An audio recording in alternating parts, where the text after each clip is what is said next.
You are listening to KLRN Radio, where liberty and reason still reign. All writers are prone to becoming so attached to our characters and stories that we struggle to see why a passage may not be working. It takes another set of eyes to help us nurture our writing to full maturity. At Black Wolf Editorial Services, we strive to enable writers to develop and grow, shaping stories into masterpieces that can stand the test of time.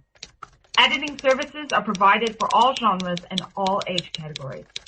Services range from critiques of the short story through to the line edits of the full-length novel and copy editing for those preparing for publication.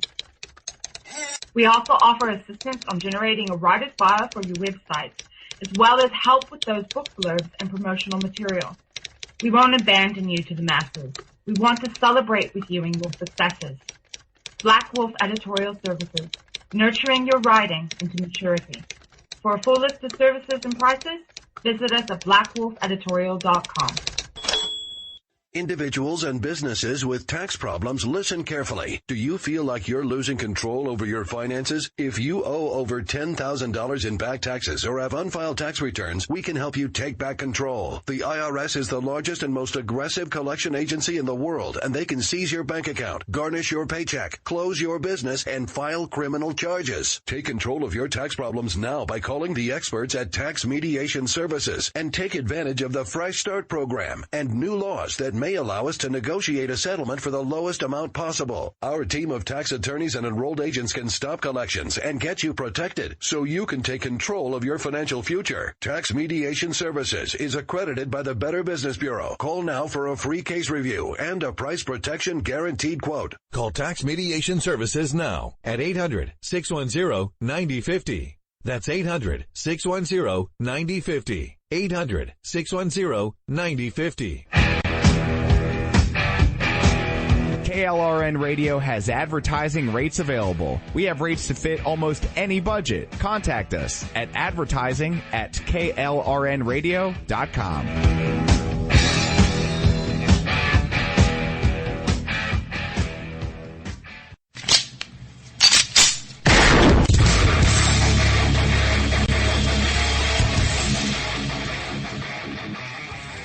This is Slickery Trigger for Rebel Road Tactical. With proper care and feeding, your pistol will be ready when you need it, there to save your life. Shouldn't your gear be that good? Whether you need a holster for comfortable everyday carry or a tough-as-nails holster for your next training course, Rebel Road Tactical has what you need. Check us out on the web at rebelroadtactical.com. Tired of paying outrageous prices for Viagra? Well, we have great news for you. Now you can finally get Viagra at huge discounts. Healthy Man allows you to save up to $500 on Viagra. Why pay U.S. pharmacy prices of $15 per pill or more when you can get Viagra for less than $3 a pill? Call today and get 40 Viagra pills for only $99. This can cost as much as $600 at your local pharmacy. You can't afford not to call us. If you want Viagra at the lowest prices, never pay $15 a pill pharmacy prices again. Get Viagra for less than $3 a pill. Call 1-800-516-7602 today and save up to $500 and get 40 pills for just $99. Healthy Man is fast, easy, and affordable. Operators are waiting at 1-800-516-7602 to take your call right now. Call 1-800-516-7602. That's 1-800-516-7602. Again, 1-800-516-7602. The following message contains a special offer for listeners of this station. Are you a man over 40? Are you constantly looking for the nearest bathroom? Do you wake up multiple times a night to use the bathroom? Right now, Perfect Prostate is sending out free bottles of their groundbreaking new formula to listeners of this station. Perfect Prostate Formula was developed by medical doctor Mitchell Fleischer, and its ingredients have been clinically studied to reduce your frequent nighttime bathroom visits and promote healthy urine flow. Right now, preferred customers get their first bottle of Perfect Prostate absolutely free. There's nothing to lose. Perfect Prostate is guaranteed to reduce that constant urge to use the bathroom, especially at night, and promote healthy urine flow. Don't wait. Call now for your free bottle. Just pay shipping and processing. Dial 1-800-675-0251. That's 1-800-675-0251. Supplies are limited. One free bottle per household. Call now. Dial 1-800-675-0251. That's 1-800-675-0251. Hey folks, I want to introduce you to a friend of mine, Dr. Richard Harden. We are on the same mission, which is waking up America. We just have different paths. So stay tuned for some information on how you can keep up with Richard and all his work. Visit Richard's website at raharden.com. That's the World Wide Web at RAHARDIN.com. At his website, you can see a summary of the 6 books he has written, where purchases may be made. He also has a link to 18 videos on YouTube and several blogs about Christian beliefs. If you prefer, visit Amazon.com/Kindle and type in Richard Harden to see and purchase his books. Every day, the men and women of the United States Marine Corps stand ready to defend the American way of life. The few, the proud, the Marines.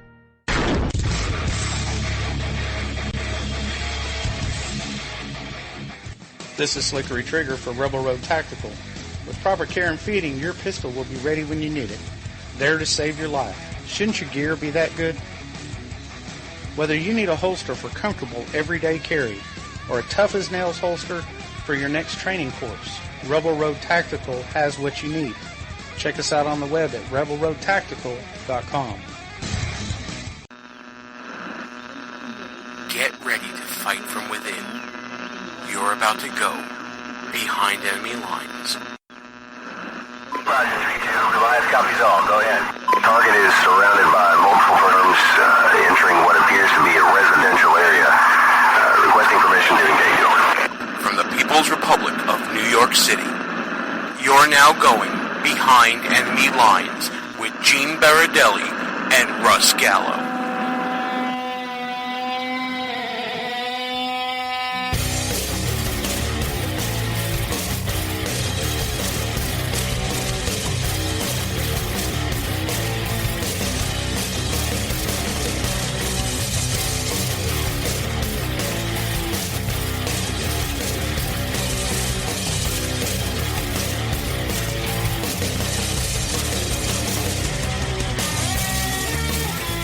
And you are now behind enemy lines. Hey there, how you doing, America? Gene Baradelli here with you on a beautiful evening, putting a pin in 2016. And what a year it was here behind enemy lines. You heard last week, hopefully, you heard our first edition of our Best of 2016. Time for our second show. Couldn't limit it to one show. Had to do it in 2 because we had so much great content this year, so many great interviews, so many great times, whether it be traveling to CPAC, whether it be going to fairs, holding their feet to the fire, as I'm getting alerts on my phone about other things going on in news today. Faith and, hold their feet to the fire by fair and going to Family Research Center's Value Voters Summit, all those great things that we do here on the show, and all the great people we get to talk to.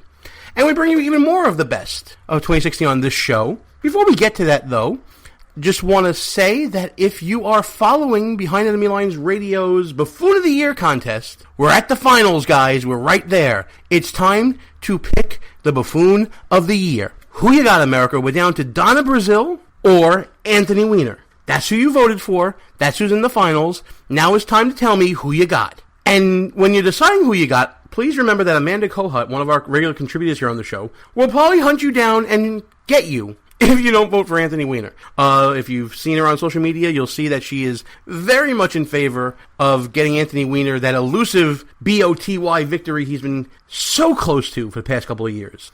So if you want to know how to vote, go to www.behindenemylines.radio.us and check out the latest article about Buffoon of the Year. The poll is right there in the article. You're voting for Buffoon of the Year, and there's also a third place buffoon. Who's third rate?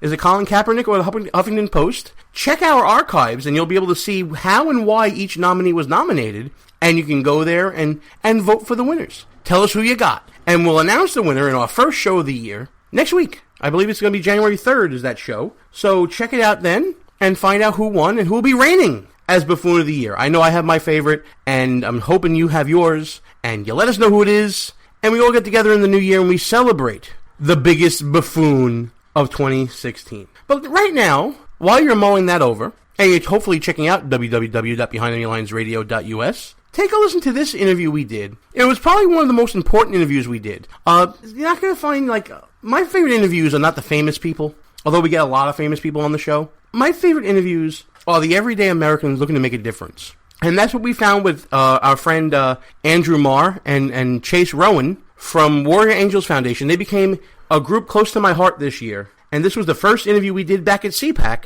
Take a listen to it right now. Andrew, thanks for coming on, man. I really appreciate it. It's our pleasure. Thank you. We've been having a lot of fun, Sean. Sean Atkins is going to remain with us, the author of Squashing Liberalism. I wouldn't have it any other way. We have. We've had a lot of fun, but I you know what? I don't. I'm going to say this, and this is from a Marine veteran to you guys, because I know what you guys do. I don't even feel worthy to sit here. You're worthy. Well, I know that, but I just want to say what you guys do. You not just your service to the country, but your continued service. I always say that because so many times I'm sure you guys are fed these accolades. Oh, thank you for your service. Thank you for service. But people forget the continued service after our military service that takes place. That's just as important, sometimes more important, especially with what you guys are doing. It's about contribution, isn't Absolutely. it? Absolutely. Well, let's fill in the audience about what exactly we're talking about here. Andrew Marr, the CEO and founder of the Warrior Angels Foundation, Special Forces Green Beret, started the organization with the sole purpose to stop the deaths of veterans suffering from PTSD symptoms. We talked about this on the show a few times before. We actually have friends who are veterans that suffer from PTSD. It's such an underreported issue, but it's so important to talk about because it's in the shadows and because there are so many people suffering alone from PTSD. Absolutely. Let me give a little background story. Like you said, I was 9 years in Special Forces, and I want to caveat that with this story is not special to me. This is the story of a number of our veterans, and that's why we're voicing the opinion, so they can know about it. Can you guys hear me all right? Oh, yeah, we hear you just fine. You're doing Fantastic. great. So 9 years in Special Forces. I dealt mostly in explosives. I was explosive breacher, so that means we put a surgical charge on a denied point of entry to try to get inside to a bad guy. Right. So it was in and around countless explosions for my career. Fast forward after my third deployment, again, as a elite performer in life and death situations. Coming home 6 months after that, I wake up. I'm on 13 different medications. I'm an alcoholic. My wife is 9 months pregnant with our fifth child, and her only request of me for that day was if I could just keep my drinking down in case she went to labor, and she didn't have to drive herself to the hospital. Wow. At that time, I was like, how did I get here? You know what I mean? This is not the man I was. Yep. And I came to a crossroads, and I was like, you know what? I'm going to quit kicking against external circumstances, and we're going to get to the bottom of this, and we're going to find a different alternative way to treat this than all of the antidepressants, anti-anxieties, psychotropics, narcotics, opiates, and everything else I was on. And that's how we kind of got started. It's an amazing story, and the road you've taken is incredible. So many people don't make it down that road. Chase Rowan also with us, the community relationship for Warrior Angels. Chase, tell us your story about how you got involved. You're in Special Forces, Army Ranger. Thank you doesn't say enough for everything that you guys have done. But tell us your story of the road that you've taken to get to this table today. Yeah, well, in 2003, I decided to join the military. Of course, 9/11 was my main reasoning for that. I was a part of 3rd Ranger Battalion out of Fort Benning, Georgia. Deployed to northern Iraq in 2004. Shortly after returning from Iraq, before I was able to go to Ranger School, I suffered a parachute accident during a nighttime training operation. My parachute didn't open all the way, so I hit the ground going about 80 miles an hour. Oh, man. Caused a severe traumatic brain injury. That was then my way out of... They kind of said, hey, you can't do anything else with us, so we're going to medically discharge you out of the military. Shortly after being out, I started to notice, with about a year and a half, started to notice a slow decline in just quality of life, my well-being, my marriage, in so many different areas, and I just kind of accepted it at the time. But then, fast forward, years later, Andrew got out of the military. And Andrew and I crossed paths. We've known each other a long time, and he was struggling with the same issues. So, gathering together, working together, yes, sir. Working for a common purpose, keeping focus on that. Amanda, you got some questions, right? Yes. So we're at CPAC, where we have thousands of people who I know would do anything to help out our veterans. And PTSD is often referred to as the invisible wound that is brought home from the war. And we don't have a lot of conversation about it. It's hard to identify it. What can we do to help identify those veterans who might be suffering, reach out to them, and give them a hand? Yeah, well, that's a great question, and we need to talk about two things. We need to talk about traumatic brain injury and post-traumatic stress, because they're interrelated often. And what we now know about traumatic brain injury, Sean, is it's a two-phased injury. So the first part is that initial trauma, be it a blast wave, be it a acceleration, deacceleration, blunt force trauma, like I said. Something where the brain moves inside your skull, either side to side or front to back. Initial, okay? The second, what you hit on is the silent part, and that's the post-traumatic inflammation, swelling of the brain. And that can happen a day, a week, a month, years later after the injury. So what we've identified is a specific group of hormones in the brain called neurosteroids that are responsible for making us who we are, responsible for our cognition, our behavior, our psychology, physiology, executive decision-making, all these things. And so when you have that swelling of the brain, the pituitary system can't work properly. That causes all these cascades of symptoms down the line. The current mechanism is to treat it with medication and psychotherapy, which doesn't work. And when it's so clinically put out as you did, it sounds like it's obvious, but the symptoms, people can be asymptomatic of TBI and PTSD. Right. So much time, and inside the tissue is deteriorating, and things are happening internally that nobody sees. Let me say something about that, because I'm dealing with this right now on a family level. Yeah. My dad's a Marine Corps veteran from Vietnam era, and he's told me stuff in the last 12 months that he's never told me in my whole life. I'm 45 years old. Yeah. And that's something, he's thank God, he's seeking treatment right now. He's getting some help from the VA. And I'm going to ask you this, just brother to brother. What else can he do other than VA treatment and seeing a psychologist, talking about stuff like that? I know we talked about a lot of drugs and stuff like that. This is what we're offering, Sean. Right. We're offering an alternative that treats the underlying condition. Okay. We need to find out what his underlying condition is. And how do you do that? You do it with an objective blood test. How easy is that?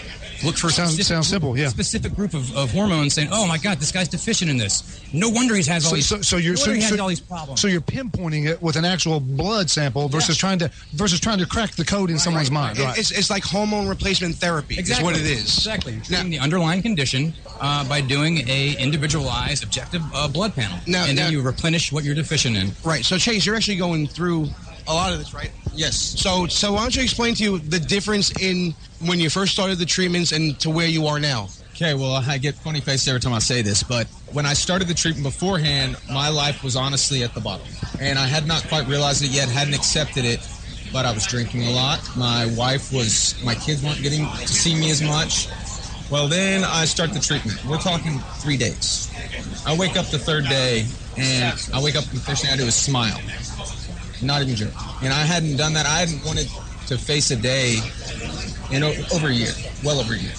And then it hit me, and I just started getting teary, and I started thinking, I told my wife, I said, there's hundreds of thousands of guys like me, with kids, with a wife, with families that are out there struggling right now. And I was like, and who's going to help them? Nobody is. Nobody's wanting to do anything. Everybody's wanting to drug these guys up. Because they're treating the symptoms, not the actual disease. Is what's happening here. Well, is the VA currently using the blood test? No. The VA does not offer this treatment protocol, and we were fortunate enough to get lined up with the top neuroendocrinologist in the field of treating traumatic brain injuries out of California. And so here's what the VA does. They say, okay, this person's deficient in testosterone. They give him a testosterone. But here's the thing. There's precursors to testosterone, things that are responsible for making it upstream. And if that's affected and you're not treating that, you're just treating testosterone, then you're not fixing the issue. That's just, again, masking a symptom. So the body's going to overcompensate, and it's going to overload your cortisol, your sympathetic nervous system, and you're going to be hypervigilant. You're going to be on edge. You're not going to be able to sleep. You're going to have adrenal fatigue, so you're going to have extreme highs, extreme lows. These are all things that we can now tie back up into right into the being deficient in these hormones. As Andrew's talking, I can't help but think of a neighbor that actually committed suicide. He was in the Marines, and I remember vividly the first time he had his first break. My father, God rest his soul, who was also Marine, actually had to go into the house. He was alone in the house with a weapon. My father had to go into the house and actually yell at him like he was a drill sergeant to get him to snap back into reality and then go into treatment. And unfortunately, his story, like many others, is one where he ultimately ended up taking his life. And I can't help but think that, God, if we knew then what we know now, right. And how many people, talented people, imaginative people, bright people that we've lost. Is it still 22 a day, Andrew? Here's the thing. That's the numbers out, but it's actually so much higher. more than that. But here's why. They only can say it's a suicide if they leave a suicide note, a premeditated thing. Okay? Wow. So if somebody drives off a bridge, takes a massive overdose, does all these other things, and doesn't leave anything out, then they won't do it. So it's likely much higher than that. What we've heard estimated as at more like 40 a day. God. It's which is boggles your mind. More than double the national Could you average. imagine if More it than was double. 40 children a day, what we'd be saying in the news? Right. Could you imagine we were saying it was 40 women a day, what would we be saying in the news? Well, you have to think. Why isn't this reported on more? You have to think about the second and the third order effects of that veteran, that service member committing suicide. The wife, the family, second, third generation problems. We've had enough. Right. We have an answer. We have a solution. It's cost effective. We can treat them anywhere without having to go to the VA and give them world-class care with one of the top doctors in the field of endocrinology. So let me ask you, why has the VA not adopted this yet? Is it bureaucracy and red tape? Absolutely. That's what I mean. Obviously, yeah. Think about this, Sean. I was on 13 medications. The generic cost of that a month was close to $3,000 a month. You were a customer. You know what, Sean? There's in somebody's good profit margin to take our guys off of all these medications. There's two reasons too, and Chase and I are going to get into in a second. Reason number one is it's bureaucratic red tape. Reason number two is it's not cookie cutter, right? Yeah. It's not cookie cutter treatment, right? Let's Chase? do it the same way. Individualized, Yeah. and it is a doctor that is doing what all doctors should be doing, which is let's figure out what the individual has and what their situation is first, and then treat that, pinpoint it. Instead of, hey, how do you feel? You feel this way? Okay, we'll give you this medication. That does nothing. And when you talk about manipulating hormone therapies, you have to really gauge the person you're dealing with to find out what their levels are individually. So a doctor in a VA system, and correct me if I'm wrong, Andrew, won't really have the discretion to go and do all this testing, which can be expensive, and then go through the follow-up of adjusting and maneuvering as the treatment progresses on. They need proper training, and we have an answer for that. We can train in everything. We have a complete answer, and you're absolutely right. Though the problem is they give a cookie cutter solution to an individual problem, and that after 15 years has not worked. Absolutely has not worked. And to keep trying it is ludicrous. Absolutely. It's the definition of insanity, Amanda. You keep banging your head against the wall expecting a different result, and nothing happens. Exactly. Right. Is there anything that we could do in terms of lobbying or advocacy to try and get this treatment implemented in the VA? Yeah. We're in talks with the highest echelons of the VA, and we're going to continue to put the full court press on them and continue to put out the immediate fire, and that's to get these guys treatment. So when you turn 100 zombies and back into the productive citizens in the silver sector, that's going to have a massive rippling effect. And then you treat more and more and more. By soon, it's going to take root, and it's going to be demanded that the government is either going to get on the train or they're going to miss it, because technology will come by and it will make the VA irrelevant, and we can just rely on certain technologies to do these things for us. It sounds like a great solution, and I'm glad that it's finally in the works. We want to get everybody on board with this by supporting your foundation, supporting all the work you're doing, whether it be advocacy on social media, whether it be donating to your foundation, whatever it could be. Tell everybody how they can get a hold of you and all the good work that you're doing. Yeah, we just launched a new website. We're really proud of it, www.waftbi.org. That's waftbi.org. And we put out a lot of good content on there. We're on all the social media hot buttons now, dropping knowledge bombs all day long. We're real big. I'm real big on the sciences and proving everything that you say with validation and research. And so we put out a ton of good articles for people to read and get good information on this stuff. Well, listen, there's a reason why we call the show Behind Enemy Lines when we broadcast on WNJC. Behind Enemy Lines is not only because we're Republicans in New York City, but it's also because my co-host Russ Gallo, First Sergeant Gallo in the 258th, we must always keep our veterans in mind at all times. And it's a tribute to his service that we do, and it's a tribute to you guys and all that you do for us. And whatever we can do beyond this interview, let's not stop here. Yeah. We're going to take this beyond and support you in any way we can, whether it's advertising on the website, whether it's writing articles, whatever you need, we're committed to do it. We're on board right now. Yeah. And we're going to do all that we can to help out. I mean, it just you guys are American patriots, and it's an honor to be with you and a part of this. It's going great. Our patriotism pales in comparison to you, my friend. Thank you so much for everything. Chase, thank you so much. God bless. Been an honor to see you guys. Folks, go on the website, www.waftbi.org. And, since that interview, I've had opportunity to talk to both Andrew Marr and Adam Marr with Warrior Angels Foundation. And the amount of veterans they helped this year, the hundreds of veterans they helped this year in managing their TBI and their PTSD, absolutely remarkable. The work that Dr. Gordon is doing with them, it's there's no words. There's no words for the gift that Warrior Angels Foundation has given to those veterans, and we hope they continue that great work in the new year, and we'll be there to support them as well. Time for another one of our great interviews. It's another one from CPAC, the guest that we have featured the most on this show. He's our friend, Van Hipp, from American Defense International, a great patriot, a great American, and a really great friend. The best part about this interview that I remember is what happened after the interview, which was Van and myself and Amanda Kohut, who helped with the interview, and a couple of our friends as well, just sitting around and talking politics with probably the foremost expert on American foreign policy and counterterrorism, or at least one of the foremost experts. And we're just there shooting the breeze, having a cocktail, enjoying our evening before we each, went out to dinner that night. And I cannot thank Van enough for the generosity of his time and his friendship of the show. Van, always great to see you, man. And always good to be on my favorite radio program. Okay. Right? I am marking that tape right now. Not even a minute in, and we already got the love. History right there. So, listen, congratulations on the panel that you moderated at CPAC. Tell everybody all about it. Yeah, it was called Fighting for Victory Against Radical Islam. We had Congressman Steve King, Jim Hansen, who is from the Center for Security Policy, and Ayan Hirsi Ali, who fled radical Islamic persecution in Somalia, has come to this country, has a best-selling book out called Infidel, and just great people. And we talked about the fact that radical jihad, these people are here in this country, and we've let them in by not securing the borders. But we talked, too, about the things that we've got to do to keep this country safe, and that's really what 2016 is about, electing a commander-in-chief to keep America safe. Earlier I was with Ambassador Bolton, and we were talking about the ramifications of what a Clinton presidency would do, not only for our standing in the nation, but just for our military readiness status.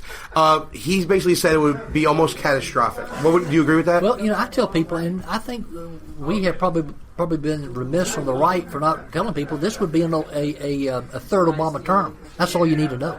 And we've already cut the U.S. Army to pre-World War II levels. You've got more ships than you've got, more admirals today than you got ships. I mean, from a readiness standpoint, we're probably at our lowest levels in years. And here's a key point. People say, national security, it's going to cost money. That's what's bankrupting America. In 1960, 52% of all federal spending was for national security. Today it's down to 16%. It's all the other stuff that's bankrupting America. We've been saying for years, Amanda, it's been not only cut through the muscle, but through the bone. Military spending. We're just not ready anymore. No, and it's funny, but Carly Fiorina had a talking point during the presidential debates about restoring the Fifth Fleet, to bring back more of the warrior class of generals. Do you think that there's even more that we could be doing? Oh yeah, there's a lot we can be doing, but she's right. We got too many politicians in military leadership roles instead of true warfighters. And the purpose of the military is not to conduct social experiments and do social engineering. The purpose of the military is to win wars and to protect the national security interests of our country. And the reason the states came together, the reason we have a federal government in the first place, is to provide for the common defense. Everything else is secondary. Van, the one thing that I was jealous of the most with you was during the South Carolina primary, you were with every single presidential candidate, not only that mattered, but that was out there. And you were basically the, I guess you want to say the welcoming committee for South Carolina. Tell me about that experience and what you take away from that. Well, my background, 1979, I was 19 years old, but I was on the committee of the Republican Party that created our first Republican presidential primary. So I understand and appreciate the history of the primary there, and we used the primary to build a Republican Party in South Carolina. But with my book, The New Terrorism, How to Fight It and Defeat It, over half the candidates actually got the book, and their staffs read it and looked at it to help prepare themselves on the foreign policy and national security aspects for the debates. So we were very blessed and fortunate to be asked by several of the campaigns to run and serve as a moderator for their town halls. So it was a lot of fun. Well, since they got the chance to read the book and since you got an opportunity to meet with all the available on Amazon.com, everybody. Excellent plug. Did you What were your takeaways? What were your impressions? Were there any candidates who you felt really understood what needs to be done to fight the faceless enemy? Yeah, if I could have blended about 4 or 5 of them and put them together, I think we'd have a great commander-in-chief. But I got to tell you, I had a great town hall with Marco Rubio last summer. Went great, and answered every question. It was like rapid fire. I mean, he was great. And I got to tell you, Ben Carson got a bum rap from a lot of people in national media. Now, bear in mind, I interviewed him after he had just come back from Jordan, dealing with the Syrian refugee crisis and all. And I think he had actually read the book because he was talking about the electromagnetic pulse thread, and I recognized some of the stuff. But brilliant man.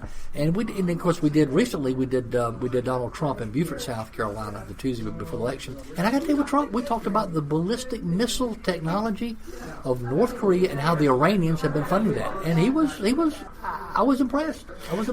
And that's high praise coming from then. Mm-hmm. What was your overall impression of Donald Trump? Is he a man unto himself in the campaign? Is he listening to other people around him? Or is he shooting from the hip and just going with it? Well, we're going to find out. But I do think it was very interesting, and we actually did 2 of his town halls. But he was very gracious. And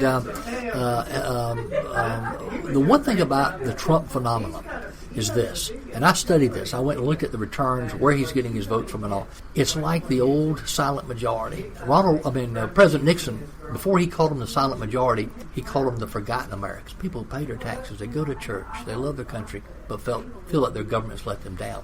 And regardless of who the nominee is, we've got to figure a way how to keep these people in the Republican Party, in the conservative movement. Because, look, people, we saw what Romney's done today and with Trump and all, the establishment created Trump. And let me tell you what I'm talking about. If we had secured the borders like we were supposed to, and I said this at CPAC today, that the Republican Party and the Democrat Party both have failed the American people in securing the borders of this country. Duncan Hunter, who I supported for president in 2008, authored the Secure Fence Act in 2006. We did not fund it. We did not enforce it. It was the law of the land. If we had done that, our borders would have been secured. Oh, by the way, a portion of that double fence was built along the San Diego-Tijuana border. Guess what? Murder, crime, drugs, illegal aliens, it's all down by in excess of 90%. It works. When you secure the border, it works. So for the people who want to go after Trump, I tell them, hey, you helped create Trump because you didn't enforce the border of this country. We say that a lot on our show, that Trump is not only the result of an angry America, but he is also the result of an apathetic government that may have the tools to have done the job, but didn't finish the job. And now that Trump's message is getting out there, they're upset that people aren't still buying into the same old government that they've had for years. Yeah. And now it's like they're listening to somebody else's tune, and they're upset about it, and they've got to wonder why. Yeah, and they're fed up with the establishment. And look, right now, this is an opportunity for conservatives and Republicans. In South Carolina, we had 125,000 roughly new people. We went from 600,000 to 725,000. 125,000 new voters.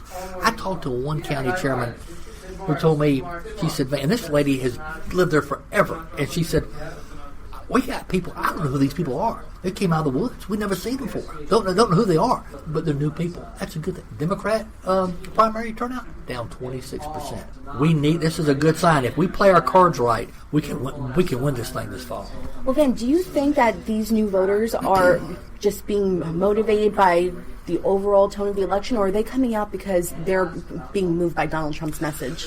I think they're being moved by a message, and it could be any message, that stands up to the establishment and is not going from the establishment talking points, even if they disagree with him on things. I talked to a minister the other day. He said, look, I don't like the guy's language and what he does, but I'm not elected a preacher. He said the guy is brutally honest. And that's what this minister told me. So, and people right now, look, the unemployment numbers are a joke. People know everybody's got someone in their family who doesn't have a job right now. They're not even counting them in the unemployment numbers anymore. What Obama has done to this country, I mean, this is, to me, the most important election of our lifetime. And I think people realize that. And they are angry. And you know what? They got a right to be angry at their government. Absolutely. And we were talking off air, and I wanted to get this on the record really quick. At heart, everybody at this table is a campaign nerd. Mm-hmm. We all like to talk about, data and crosstabs and top lines and all that fun stuff, right? And you hit on a big point about how you have 120,000+ new voters in the South Carolina primary and how to capture them back. Are the Republican equipped right now, regardless of who the nominee is? Are they equipped right now to capture those people's information, keep them active, and maybe do sort of a peer-to-peer contact the way that the Obama administration developed in their retail politicking? I wrote a piece for Fox News recently, and we looked at this. I actually interviewed and talked to a number of the presidential campaigns, and they each said they don't trust the Republican National Committee to have the technology they need. They're going out on their own. Look, in 2012, there were 90 million people who did not vote. Romney won the independents. McCain lost the independents, but they both got about the same number of votes. And what that tells us, we didn't turn out our base. Our technology, our get-out-the-vote technology was a joke. It didn't even work. And I tried to bring this to the attention of people at the RNC myself in 2012 after I talked to some experts and realized the problem and was told we got I got the usual, we've got everything under control, don't need your help answer. And, of course, the thing didn't even work. Romney's people didn't even test the system until the day of the election. We had no get-out-the-vote technology. And I think that was worth a couple points in the election, no question. Yeah, lawn signs do not vote anymore. I think that's the safe way to say it, right, Amanda? Yeah, the campaigns have now advanced to levels of sophistication that are well beyond a lawn sign. I mean, that's a great point. So many of these campaigns today have consultants who are stuck in the 80s, and how we win an election today is much different than how we won it then. And that might be why, I think Ted Cruz has done well with data analytics and all. And some of these candidates who understand the way we campaign, the way you get your message out, it's different than flyers in the mail and stuff like that. And I mean, it's changed. I learned this from Ned Ryan, and he was in your reference in your article. Yes, he's the best on the right. He's the closest thing we got with him and his technology to go toe to toe with the Democrats. The new campaign model is a customer service model, not the old retail politicking of 72-hour get out the vote effort. It is a retail model. It's peer-to-peer contact, and your get out the vote effort starts 2 weeks before, not 72 hours before. That's exactly right. Well, Gene, consider 2008, the Democrats developed the minivan system where you would get updated information and analytics about individual voters real time. You send a campaign volunteer to a door with an iPad, and they have fresh questions different for every person on the block. Meanwhile, you have the Republican campaigns that are still going off of 4 of 4, 2 of 4 double prime voters. It's antiquated. And Hillary is going to take the Obama model, and she's going to run with it. That's what people don't understand. He's plowed the road, so to speak. And you're right about Ned Ryan. What his system does, as I understand it, it connects the iPhone to those mobile platforms, much like the Democrats. Since my article came out, I got to tell you this: we have gotten calls. I've gotten emails from people of former retired government officials who dealt with data analytics for the government, who don't want anything. They cannot get their phone calls returned from the Republican National Committee. RNC refuses to meet with them the whole bit. That is absolutely ridiculous. The man knows everything, doesn't he? From foreign policy to national security to talking nerdy to me. Everything I wanted from an interview and more from Van Hip. I'm a Renaissance man. More so than anyone we've ever had. American Defense International, Fox News contributor. Mr. Do-It-All.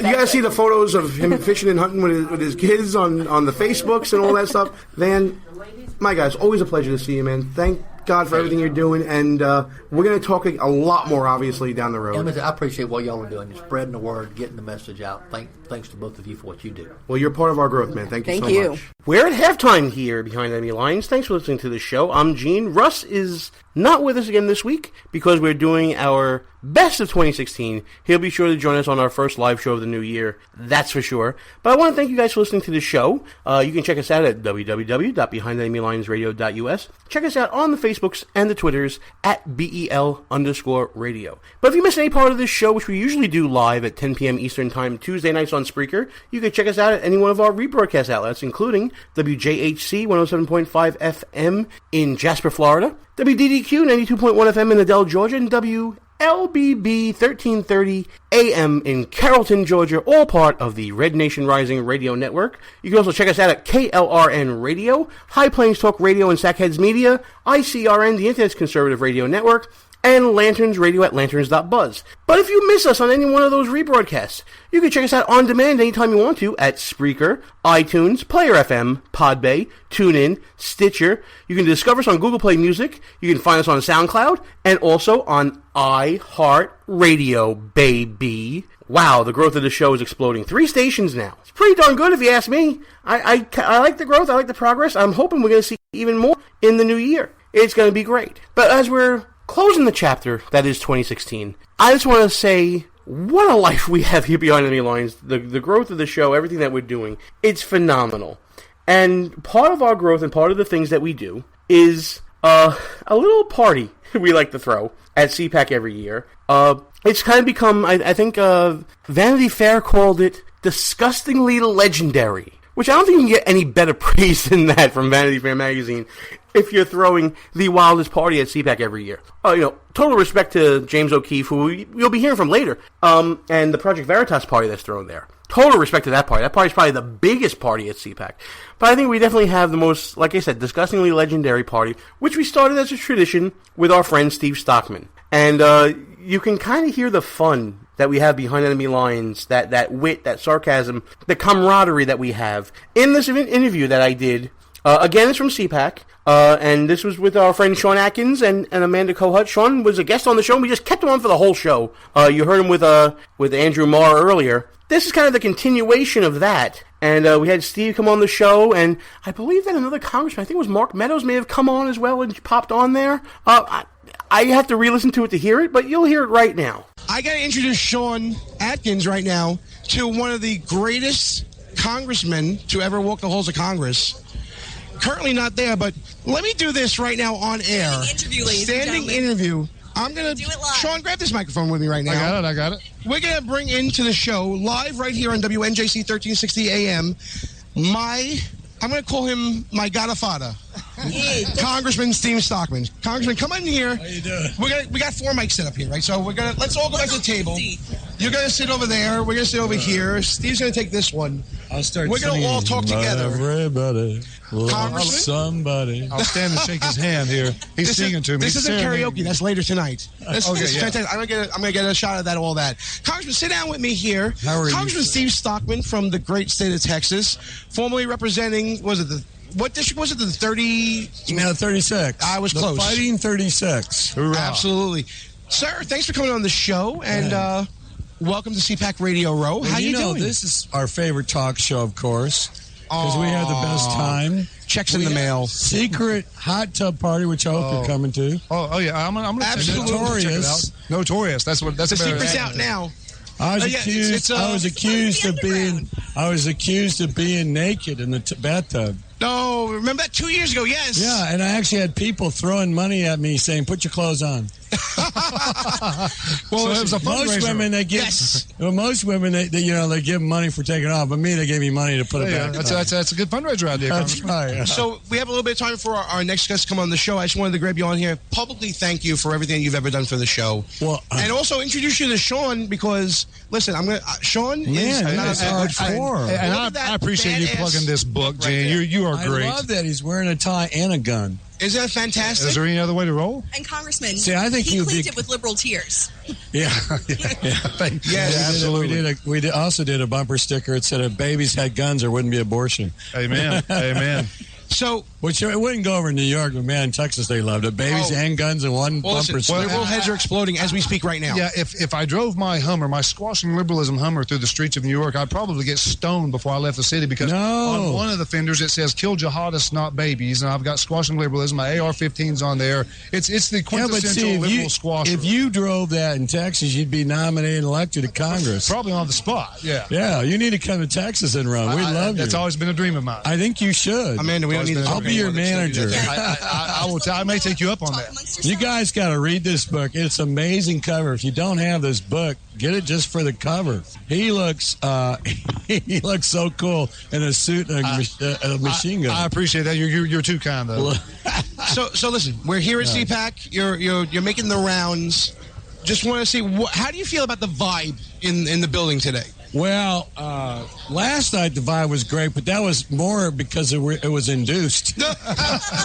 I have a feeling that's coming again later on, Gene. Possibly later on. I shall neither confirm nor deny on live radio. We don't do rumors on Behind Enemy Lines. Correct. We make rumors. That's What we should really say is, we were talking about it with Sean earlier, the amount of young people here this year as compared to past years, absolutely tremendous. And they're not just here for what we do afterwards. They're here to actually be engaged But and I'm a little be a bit part surprised. of it. This is the first time I think I've been to CPAC where they had such security. Absolutely. And they're taking oranges. They confiscated their oranges. I don't know. I've never been hit with an orange, but I guess it could be deadly. I've never seen an exploding orange either. Yeah, I don't know. think that could be deadly, I guess. Well, was that during the John Kasich speech? Maybe people want There you go. That's Good. Yeah, good perception. Absolutely. So now, I want to get your reaction to the news about Donald Trump snubbing CPAC after they gave him a prime spot on Saturday. Yeah, I know. That is the prime spot. And I think that's second time he bugged out. He did the debate, he bugged out. I don't know. I was thinking, actually, that's an interesting question. I put myself in as a candidate. What would I do? And he's got some tough states coming up. Some of the numbers are coming down. So he's traveling to the competitive states. I think, is there no voting tomorrow? I believe that there is. I think Kentucky. Maybe I think Kentucky. Yeah, I think they're voting tomorrow. So he got it. It's a tough choice. I can understand it being a tough choice. Yeah. But when you're in a place that you have, I'm going to say over 10,000 people here at CPAC. Oh yeah, there's a lot. At least. No, there's even more. Yeah, of the most active and engaged conservatives you'll ever find. And I might say, and by you the don't way, come? unbiasedly saying, and some of the most beautiful people, I'm not included in that crowd. Stop! You are a fashion plate and a half. Oh, stop it! Love the hair. Love the hair. No. Can I interject? By the way, I got a hair transplant. Of course, yes, absolutely. Here we are. We're getting ready to elect the next president of the United States, the most powerful person in the world, mind you. And he has a spat with Megyn Kelly, so he wants to avoid Fox News. He claims that if the RNC doesn't treat him just right, he may bolt the RNC. And now, because he's got butthurt over CPAC, he doesn't come, just like Congressman said, to where his base is supposed to be. What's he going to do sitting across the table from world leaders when he gets offended or when he feels threatened? Yeah, is he going to walk away? I'm being from Texas, and I had lunch every Thursday with my candidates, so... Well, look, you're at a table of Trump supporters, just so you know. Oh, phew. Yes, absolutely. Yeah. I know that's your guy. It's funny because we used to have a baseball guy named Jose Cruz, and they go, Jose Cruz! So now I'm trying remember Cruz. I remember Cruz back in the 80s. Yeah. He broke my heart until the 86. We're both showing our age. Yeah, 1986 is all I got to say to you. That's horrible. Astros Mets. Was a great Wait a minute, that's the year I was born. Oh, yes, it was. I'm not going to blow up your spot. So... We got this is a fun show. People should tell their friends about this show. They need to understand it's not just about politics, but you guys are great fun, and we need to get this on the satellite. What is it? We don't plug the competition here, Steve. Well, but here's what I will plug. I will plug that Steve Stockman. I want you on the satellite. This show needs to be on the satellite. You'll get us there. You'll take us to the moon. Anxious to plug us. I love it, but I gotta give my due. Congressman Steve Stockman, when he was in Congress, had the highest conservative rating from the ACU. Yeah. I forget if it was 99 or 100%. It was right there. And you can't see it, but I'm gonna give the Congressman a high five here from a Marine because that's awesome. That's what we need more of. I'll give you a hoorah. How's that? There we go. Absolutely. So we're not talking to somebody who doesn't have the conservative credits. It's true. Once a Marine, I'm a Marine. I tried to go join the Marines, but they wouldn't take me because I had asthma. True story. Oh, really? Yeah, and here's the reason. Wait, are you sure you're not taking Hillary's story? I'm pretty sure she tried. So there I was under heavy fire. No one will answer my question. They didn't email her back. You guys... They lost it. Yeah. Deleted. You guys are my friends. I got a question that no one will take up the answer to. Bring it. Besides, let's have a drink. Bring it. Why does no one talk about the fact that Hillary barked? And what the hell's going on? You know what? I see a video on it every now and then. Obama ate one and she's barking. Maybe she ate one too. It's subliminal communication. Well, you know what I said about her earlier. That would fit right in. Yes. When I called her the B-itch. Yeah, the B-itch. But honestly, you guys, how come, if a Republican started going, boo, boo, boo, boo, that would be a commercial. Here's the answer. You have a media that protects Hillary Clinton. How often have you heard this week at CPAC? I still want to know what caused it. What caused it to bark? I've spoken many times. She got a tingle up her leg. Huh? She got the tingle up her leg. No, but I've spoken many times. Have you ever seen anybody bark before? I've seen Howard Dean go woo. She barked. No, she went. We're having a lot of fun now. My goodness. How do we go from serious? We need to do the 2-drink minimum now, Gene. And we're there. Crack one open.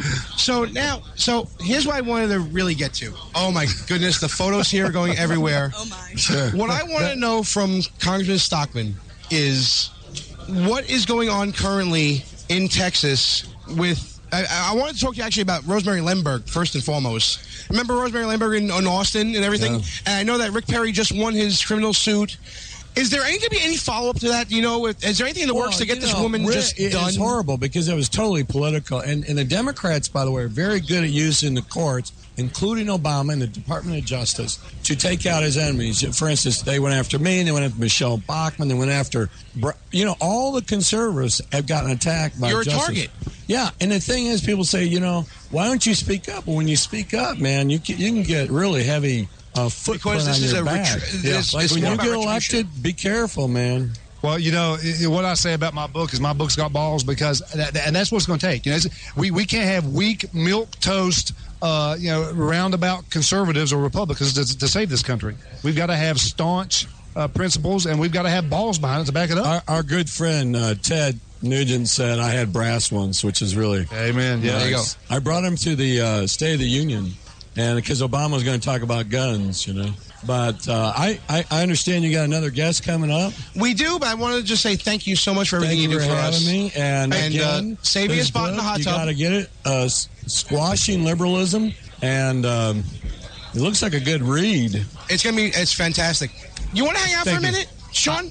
I'm good. I'm good till 5 o'clock, brother. I can go for a long time. All right, so I want you to stay on for this next guest. This is going to be a cool guest. I got to get on tape. Are you getting me the 2 Reagan tickets? Because Jennifer wants one. Did you ever get to see her last night or not?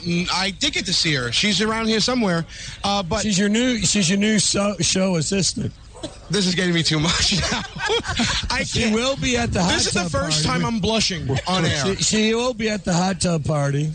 We just went into a totally different direction in the show. Oh my God. Well, come Steve, on. This is AM radio. Yeah, but you guys, let me tell you something. Last night was worse than what's happening right now. They were talking about the size. Come on. Okay, so in the words of Donald Trump to Chris Christie, get on the plane. Steve Stockman, thank you for coming on the show. And we'll be talking to you soon. All right. All these interviews are great. I love doing them all. And I gotta say, what a pleasure it is to meet all these people. Probably the best conversation I had. I mean, listen, great conversation with friends, a lot of camaraderie on this particular show, a lot of great people that we helped out. But this interview with James O'Keefe hit home because it had to do with my home in the People's Republic of New York. And the discussion was more than just me asking questions. It was actually James asking some questions of me, which I had to take out of the clip because we're getting a little low on time. But listen to the full show that we did. It was called The Really Big Show. It's on Spreaker right now. Download that one and listen to it. It's really good. This interview I enjoy because, like I said, it felt like talking about making a difference in my own little neck of the woods. So I hope you enjoyed this interview we did with James O'Keefe. Gene Baradelli back behind enemy lines, and joining me on the line right now, the probably the most influential man in election reform in this nation's history. Yeah, I said it. James O'Keefe, Project Veritas. Sir, how you doing? Hey, Gene. Thank you for having me on again.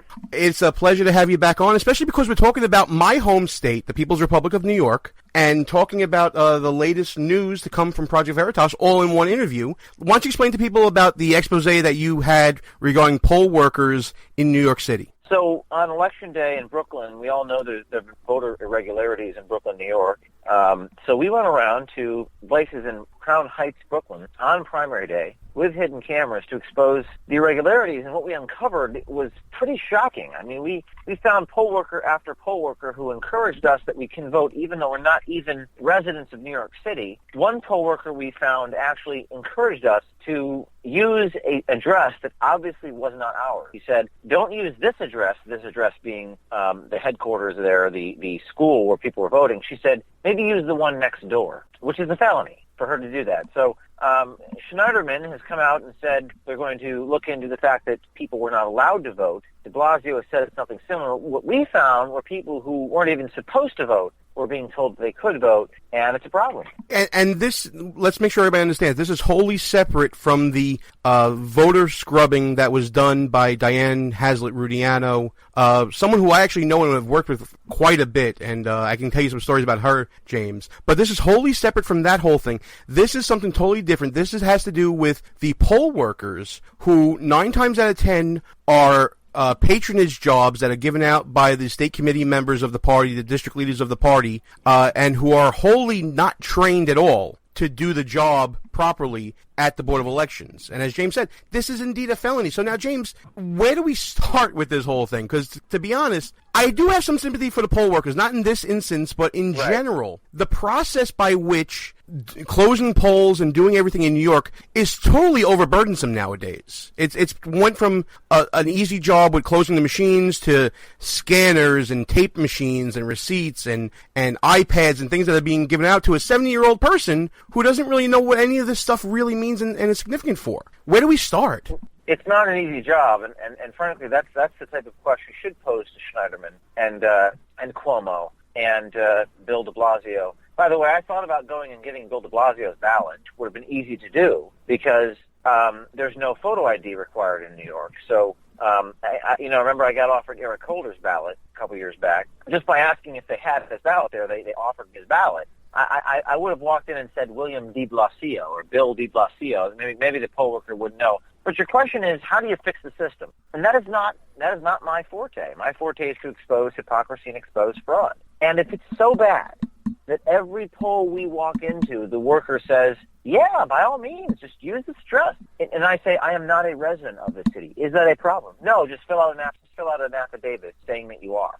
I mean, I don't know if it's incompetence, if these people are trying to be too nice, if it's a mixture of all the above, but it's probably a lack of ethics and a lack of morality amongst the people who are working at these places. But it's a problem, and the elected officials in New York have got to do something about it. I don't know what. Right, and I think you hit the nail on the head that it's a lack of training. There was an expose done in the New York Daily News, I believe it was 2 years ago, that they sent undercover people, basically stealing your bit. They sent undercover people into the poll training classes at the Board of Elections. And James, when I tell you they would be rampant cheating throughout the entire test, you're supposed to take a test, and you're supposed to pass the test in order to be eligible to work. But they allow everyone to cheat on the test so that everyone gets to work. So when you say incompetence, it starts there. It's funny, Gene. I don't know if any of this shocks anyone anymore. I mean, the number one comment I got on the video, people love the video, but the number one comment was, no one cares. The fraud and the incompetence and the abuse has gotten so widespread that I don't know if this shakes people anymore. People come to expect it. They were cheating on the exams, and most people would say, so what? We got bigger problems. So I don't know what to do. I think we're going to have to take it to the next level. We're going to have to, and we did, and just so your audience knows, we have tapes higher up in the Board of Election in New York that we're holding on to until the general election in November to release. We have bigger stories, not just poll workers in Brooklyn and poll supervisors. We have bigger stories that we're holding on to because, as I've been on your show before, I like to play a game of chess. I like to release a little bit at a time. And but there was so much incompetence. I think it's a lack of training. I think it's people lack of ethics, and I think the public has gotten so used to this type of thing that I don't know if there's going to be any reforms at all. Well, admittedly, New York is a tough nut to crack because the system here is set up in opposition to the people. It's set up to keep the people who are in the party in power at all times. It's basically the king of the anthill, especially when it comes to the Republican side in New York, because you think you're getting something that's quote-unquote powerful, but you're really not. And they don't realize that this is a sacred trust, that our vote is kind of the great equalizer in society. It doesn't matter how rich you are, how poor you are, what your lot is in life, education-wise or whatever. That's the great equalizer. My vote can cancel out Donald Trump's vote, and vice versa. I think there's something missing in people realizing how significant their vote is, and maybe they're starting to be woken up by the primary process, something like that. But I definitely think, listen, don't despair, because you're doing a great job with Project Veritas. Let's talk about the recruiting that you've been doing on college campuses nationwide and the response you've been getting. Well, and thank you for saying that, Gene. You know, I didn't mean to sound cynical. I'm just letting you know it's the number one comment that I get from people, from my audience, and from the people that love the work that we do is the fact that people are not shocked. And so, of course, the reaction to this is to do more of it, is to expose fraud at the highest levels, and we did this in New Hampshire, and they changed the law to require a photo ID because of what we did. The governor vetoed that legislation. The people overrode the veto, and we went again this year. We went ahead and did it again. But Project Veritas right now is on a massive recruiting operation. We spent all week in North Carolina last week on the college campuses identifying and finding these students, these graduating seniors, to become undercover reporters. And this weekend we're having an assessment weekend. We're located in Westchester, New York, and we bring these people to our headquarters and they learn the art of how to do what we do. And some people make the cut, some don't. And then we have a training weekend. So right now we're in the process of recruiting, identifying, and deploying undercover people. And it's a very long process because not everyone's cut out to do it. And the few that are, we have to train them in the art of how to have these types of conversations. So if you're interested if you're listening to this program and you're interested in becoming involved and you're in New York, it's careers at Project Veritas, VERITAS, careers at Project Veritas. Sign up to be an undercover reporter, going into poll locations, going into political campaigns, going into government institutions with a hidden camera, exposing the fraud for all to see. And so I'm very excited about it, and I found that graduating to college are some of the best people. And that'll do it for this show and for 2016. Thanks for listening to Behind Enemy Lines Radio, but for now, from the People's Republic of New York, time to shut this sucker down. We are out of here. See you in the new year, folks. Our position's been compromised. It's time to roll out. Report for debriefing at www.behindenemylinesradio.us and look for regular communications via Facebook and Twitter at BEL_radio. You are the resistance. Behind Enemy Lines. A Rock Radio production. Copyright 2016. Back in 7 days. Out.